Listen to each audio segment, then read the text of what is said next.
இந்த வீடியோல நம்ம ஒரு ஜாப் நோட்டிஃபிகேஷன் நம்ம வந்து பார்க்கலாம். தமிழ்நாடுல வந்து பார்த்தீங்கன்னா, சப் இன்ஸ்பெக்டர் ஆஃப் போலீஸ்க்கு வந்து பார்த்தீங்கன்னா, ஜாப் வேக்கன்சி வந்து அனௌன்ஸ் பண்ணியிருக்காங்க. ஸோ, அதுக்கான லாஸ்ட் டேட்டும் வந்து அறிவிச்சிருக்காங்க. இந்த ஜாப் பத்தின ஃபுல் டீட்டெயில்ஸ் நம்ம இந்த வீடியோல நம்ம வந்து பார்க்கலாம். இந்த ஜாப் பத்தின ஃபுல் டீட்டெயில்ஸ் அப்ளை பண்ணணும் அப்படின்னா, நீங்க வந்து இந்த வெப்சைட்க்கு வரணும். tnusrbtn.gov.in இந்த வெப்சைட்க்கு வரணும். இந்த வெப்சைட்டோட லிங்க்க நான் வந்து வீடியோக்கு கீழ டிஸ்கிரிப்ஷன்ல குடுக்குறேன். நீங்க வந்து கிளிக் பண்ணி உள்ள வரலாம். அது உள்ள வந்தது பின்னாடி வந்து பார்த்தீங்கன்னா, கீழ இந்த இடத்துல பாருங்க ரைட் சைடுல நோட்டிஃபிகேஷன் இருக்கு, ஆன்லைன் அப்ளிகேஷன் இருக்கு, சிலபஸ் இருக்கு. அதுக்கப்புறம் பார்த்தீங்கன்னா, பிஎஸ்டிஎம் ஆக்ட் கரெக்ஷன் அப்படின்ட்டு ஒரு லிங்க் குடுத்துருக்காங்க. நீங்க இந்த ஜாப்க்கான சிலபஸ் வந்துட்டு குடுத்துருப்பாங்க. ஸோ, அத கிளிக் பண்ணி நீங்க வந்து சிலபஸ நீங்க வந்து பார்த்துக்கலாம். இந்த ஜாப்க்கான ஃபுல் டீட்டெயில்ஸ் நீங்க வந்து பார்க்கணும் அப்படின்னா, இந்த நோட்டிஃபிகேஷன் மேல நீங்க வந்து கிளிக் பண்ணுங்க. கிளிக் பண்ணா நம்மளுக்கு அடுத்த பேஜ்ல வந்து பிடிஎஃப்ல இந்த மாரி நம்மளுக்கு வந்து பேஜ் வரும். இதுல நம்ம வந்து சப் இன்ஸ்பெக்டர் ஆஃப் போலீஸ்க்கு வந்து என்னென்னலாம் தகுதிகள் வேணும், இதுக்கு வந்து எப்போ அப்ளை பண்ணலாம், எப்போ வந்து லாஸ்ட் டேட்டு அப்படின்ற ஃபுல் டீட்டெயில்ஸ் வந்து இந்த பிடிஎஃப்ல வந்து குடுத்துருப்பாங்க. இந்த ஜாப்க்கு நீங்க வந்து அப்ளை பண்ணணும் அப்படின்னா, மறுபடியும் இந்த வெப்சைட்க்கு வந்துட்டு இங்க பாருங்க ஆன்லைன் அப்ளிகேஷன் அப்படின்னு இருக்கும்.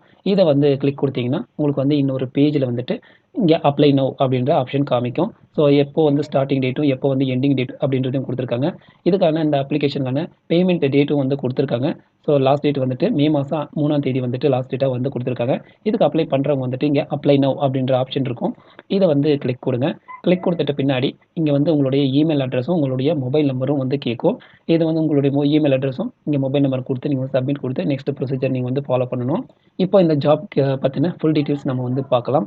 இந்த நோட்டிஃபிகேஷன் மேல நம்ம வந்து கிளிக் பண்ணோம்னா, இந்த மாரி பிடிஎஃப்ல வந்து ஓப்பன் ஆகும். இதுல வந்து என்ன குடுத்துருக்காங்க அப்படின்றத ஒன் பை ஒன்னா நம்ம வந்து பார்க்கலாம். ஃபர்ஸ்ட் வந்து பார்த்தீங்கன்னா, இந்த அப்ளிகேஷன் வந்து ஸ்டார்ட் ஆன டேட் வந்து குடுத்துருக்காங்க. 7ஆம் தேதி அதாவது ஏப்ரல் மாசம் 7ஆம் தேதியிலிருந்து இந்த அப்ளிகேஷன்ஸ் வந்து ஆன்லைன்ல வந்து போட்டுட்டு இருக்காங்க. இதுக்கான லாஸ்ட் டேட்டும் வந்து குடுத்துருக்காங்க.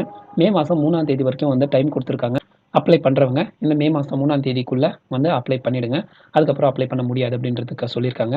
அதுக்கப்புறம் பார்த்தீங்கன்னா, நீங்க அப்ளை பண்ணும்போது ஏதாவது மிஸ்டேக் பண்ணியிருந்தீங்கன்னா, அதுக்கான கரெக்ஷன் டேட் வந்து பார்த்தீங்கன்னா, 13ஆம் தேதி வந்துட்டு குடுப்பாங்க. ஸோ, அந்த டேட்ல வந்து நீங்க வந்து ஏதாவது கரெக்ஷன் இருந்தா நீங்க வந்து கரெக்ஷன் பண்ணிடணும். அதுக்கப்புறம் பார்த்தீங்கன்னா, ரிட்டன் எக்ஸாம்க்கான டேட்டும் ஓப்பன் கேண்டிடேட்ஸ், டிபார்ட்மெண்ட் கேண்டிடேட்ஸ்க்கு வந்துட்டு கூடிய சீக்கிரம் நம்ம வந்து சொல்லப் போறோம் அப்படின்னு போட்டிருக்காங்க. Date will be announce later அப்படின்னு சொல்லி போட்டிருக்காங்க. இப்போ வந்து நம்ம வந்து எவ்வளோ வேக்கன்சி இருக்கு அப்படின்றத பார்க்கலாம்.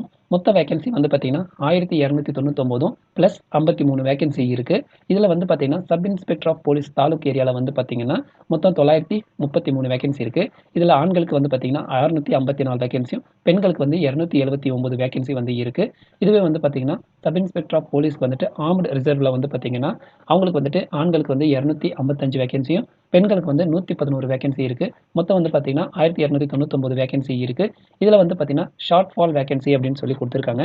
இதுல வந்து பார்த்தீங்கன்னா, ஷெட்யூல் காஸ்ட்க்கு வந்து பார்த்தீங்கன்னா, ஆண்களுக்கு 7ம், பெண்களுக்கு வந்து 3 வந்து குடுத்துருக்காங்க. மொத்தம் வந்து 10 வேக்கன்சியும். அதிலே வந்து பார்த்தீங்கன்னா, ஷெட்யூல் ட்ரைப் அவங்களுக்கு வந்து பார்த்தீங்கன்னா, ஆண்களுக்கு வந்து 30 வேக்கன்சியும், பெண்களுக்கு வந்து 13 வேக்கன்சி இருக்கு. மொத்தம் வந்து பார்த்தீங்கன்னா, 53 வேக்கன்சி இருக்கு. அப்ளை பண்றவங்க அப்ளை பண்ணலாம். இந்த ஜாபுக்கான சேலரி வந்து பார்த்தீங்கன்னா, ரூ. 36,900லேருந்து ரூ. 1,16,600 வரைக்கும் வந்து குடுக்குறாங்க. இதுக்கான கல்வி தகுதி வந்து பார்த்தீங்கன்னா, நீங்க வந்து கவர்மெண்ட்டால அங்கீகரிக்கப்பட்ட காலேஜ்ல வந்து நீங்க வந்து டிகிரி வந்து முடிச்சிருக்கணும் அப்படின்னு சொல்லி போட்டிருக்காங்க. டிகிரி வந்து எப்படி முடிச்சவங்க வந்து இதுக்கு அப்ளை பண்ணலாம் அப்படின்றதையும் உதாரணம் வந்து குடுத்துருக்காங்க. இந்த 10த், +2 முடிச்சுட்டு அதுக்கப்புறம் காலேஜ் வந்து 3 வருஷமோ, இல்ல 4 வருஷமோ, 5 வருஷமோ படிச்சவங்களுக்கு வந்துட்டு இதுக்கு வந்து அப்ளை பண்ணலாம் அப்படின்னு சொல்லி போட்டிருக்காங்க. அதுக்கப்புறம் பார்த்தீங்கன்னா, நீங்க வந்து 10த் முடிச்சுட்டு டிப்ளமோ 3 வருஷம் படிச்சுட்டு அதுக்கப்புறம் நீங்க வந்து 2 வருஷம் காலேஜ் படிச்சீங்கன்னா, அவங்களும் வந்து அப்ளை பண்ணலாம் அப்படின்னு போட்டிருக்காங்க. அப்படி இல்ல நீங்க 10த் படிச்சுட்டு நான் டிப்ளமோ 3 வருஷம் படிச்சிருக்கேன், காலேஜும் 3 வருஷம் படிச்சிருக்கேன் அப்படின்றவங்களுக்கும் வந்துட்டு இந்த ஜாப்க்கு வந்து அப்ளை பண்ணலாம் அப்படின்னு போட்டிருக்காங்க. அதுக்கப்புறம் பார்த்தீங்கன்னா, என்ன சொல்லியிருக்காங்கன்னா, அவங்களும் அப்ளை பண்ணலாம். அதுக்கப்புறம் வந்து 10த் படிச்சுட்டு 2 வருஷம் ஐடிஐ முடிச்சுட்டு அதுக்கப்புறம் நான் வந்து காலேஜ் 3 வருஷம் படிச்சிருக்கேன் அப்படின்னா, அவங்களும் இந்த ஜாப்க்கு வந்து கண்டிப்பா வந்து அப்ளை பண்ணலாம் அப்படின்றத குடுத்துருக்காங்க. அதுக்கப்புறம் என்ன சொல்லியிருக்காங்க அப்படின்னு பார்த்தோம்னா, டைரக்ட்டா காலேஜ்க்கு போகாம அதாவது நீங்க open university directly without going through above mention patterns will be not eligible அப்படின்னு போட்டிருக்காங்க. அதுக்கப்புறம் பார்த்தீங்கன்னா, 9த் படிக்காம 10த்துக்கு டைரக்ட்டா போனவங்களும், அதே மாரி பார்த்தீங்கன்னா, +1 படிக்காம +2க்கு டைரக்ட்டா போனவங்களும் இதுக்கு வந்து இந்த ஜாப்க்கு வந்து எலிஜிபிள் இல்ல அப்படின்னும் சொல்லியிருக்காங்க. அதுக்கப்புறம் பார்த்தீங்கன்னா, ஏஜ் குவாலிஃபிகேஷன் வந்து குடுத்துருக்காங்க. ஸோ ஏஜ் வந்து பார்த்தீங்கன்னா, 20 வயசுலேருந்து 30 வயசுக்குள்ள இருக்கணும். இது வந்து ஜென்ரல் எல்லாருக்குமே வந்து பார்த்தீங்கன்னா, 20 வயசுலேருந்து 30 வயசுக்குள்ள இருக்கணும். 30 வயசு தாண்டி இருக்கக்கூடாது அப்படின்னு போட்டிருக்காங்க. அதுக்கப்புறம் பார்த்தீங்கன்னா, இதுல வந்து பிசி, எம்பிசி, இதுல வந்து பிசில முஸ்லிம்ஸ் இவங்களுக்கெல்லாம் வந்து பார்த்தீங்கன்னா, 32 வயசு வரைக்கும் வந்து குடுத்துருக்காங்க. இதுவே வந்து பார்த்தீங்கன்னா, எஸ்சி, எஸ்டி இதுல வந்து பார்த்தீங்கன்னா, எஸ்சில வந்து பார்த்தீங்கன்னா, அருந்ததியர் அவங்களுக்கும் எல்லாமே பார்த்தீங்கன்னா, 35 வயசு வரைக்கும் வந்து குடுத்துருக்காங்க. அதுக்கப்புறம் பார்த்தீங்கன்னா, டிரான்ஸ்ஜெண்டரா இருந்தீங்கன்னா, அவங்களுக்கு வந்துட்டு 35 வயசு வரைக்கும் லிமிட் இருக்கு. அதுக்கப்புறம் பார்த்தீங்கன்னா, டிஸ்பியூட்டட் விடோ அதாவது விதவைகளுக்கான அவங்களுக்கு வந்து பார்த்தீங்கன்னா ஏஜ் லிமிட் வந்து 37 வயசு வரைக்கும் ஏஜ் லிமிட் வந்து கொடுத்துருக்காங்க.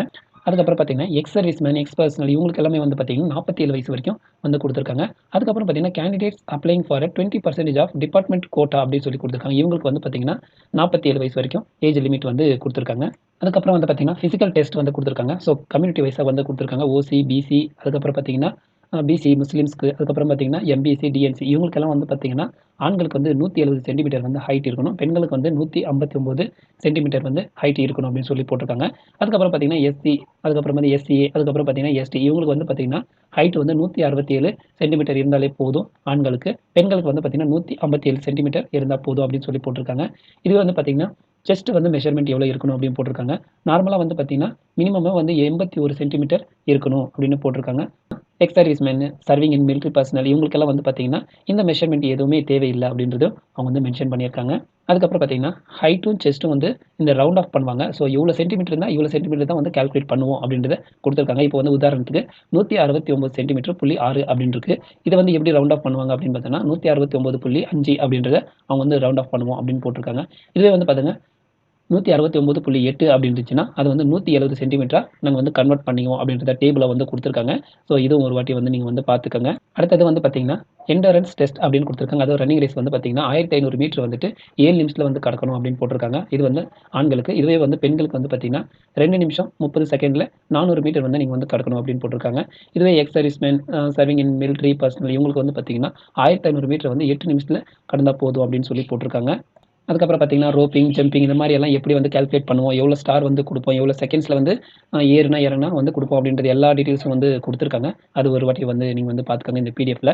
இந்த அப்ளிகேஷன் ஃபீஸ் வந்து கொடுத்துருக்காங்க. அதாவது எக்ஸாமினேஷன் ஃபீஸ் வந்து பார்த்தீங்கன்னா open or department quota examination வந்து பார்த்தீங்கன்னா 500 ரூபாயும், இது வந்து ரெண்டும் சேர்ந்தது. அதாவது டிபார்ட்மெண்டல் கேண்டிடேட்ஸ்க்கும் open quota and departmental quota இது 2 பேருக்கும் சேர்ந்து வந்து பார்த்தீங்கன்னா 1000 ரூபாய் வந்து எக்ஸாம் ஃபீஸ் வந்து அனௌன்ஸ் பண்ணியிருக்காங்க. ஸோ இந்த எக்ஸாம் ஃபீஸ் வந்து பார்த்தீங்கன்னா மே மாதம் 3ஆம் தேதிக்குள்ளே வந்து நீங்கள் வந்து பே பண்ணிடணும். அப்போ தான் வந்து இந்த அப்ளிகேஷன் வந்து ஃபுல் ஆகும். இந்த ஜாப்க்கு அப்ளை பண்ணுறவங்க மே மாதம் 3ஆம் தேதிக்குள்ளே இந்த ஜாப்க்கு வந்து அப்ளை பண்ணிடுங்க. இந்த வீடியோ உங்களுக்கு யூஸ்ஃபுல்லாக இருக்கும்னு நம்புகிறேன். இந்த வீடியோ இவ்வளோ நேரம் பார்த்ததுக்கு ரொம்ப நன்றி.